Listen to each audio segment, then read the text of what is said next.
Tonight, VA officials are being heavily criticized just hours after holding a town hall meeting. Now, the VA says that the meeting was planned in advance. It comes just 2 days after a News 13 investigation revealed hazardous asbestos at the VA Medical Center on Tunnel Road. News 13's Mike Mason attended that meeting and has more on what happened. Mike?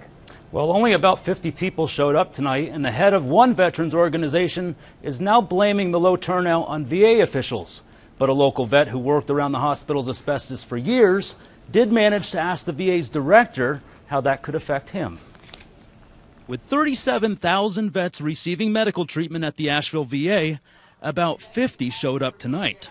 The center's medical director, Cynthia Breyfogle, says that number is typical. And is it usually more or less people? It really depends on which venue we're at, sometimes more, sometimes less. But one veterans advocate blames Breyfogle for not notifying vets by sending out letters. She said, well, we don't have the budget for that. Funding for the VA has increased 68% since 2009. Don't tell me, a veteran advocate who works with veterans, who knows the budget, that you don't have money to reach out to veterans. 37,000 veterans are served in this facility. Kathleen Volandt is a disabled vet and the state director of a nonprofit called Concerned Veterans for America.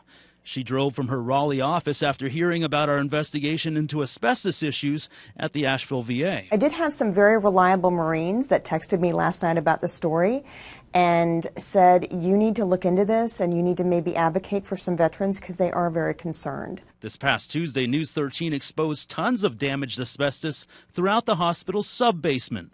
Tonight, one local vet who watched our reports asked Breyfogle about this. I was concerned because I've been in the crawl space. I've seen those pipes and the ventilation ducts, and it is exactly like those pictures. It's rusting out, it's falling apart. We have a safe environment. Our environment has been tested by the EPA, by OSHA, and by a private contractor that we hire. This vet asked us to conceal his identity.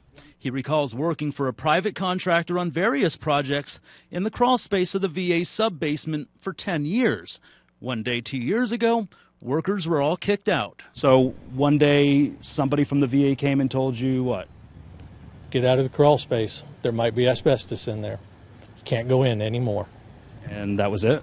And that was it. The VA removed some asbestos last year, but workers took photos a few months ago to show there's still major problems, something Breyfogle denies. Had numerous checks for asbestos as well as any air quality. They've all come up clear. I don't think I got all the answers, but I don't think they want to tell all the answers. And Breyfogle did agree to meet with us Monday for a more in-depth interview about the asbestos situation.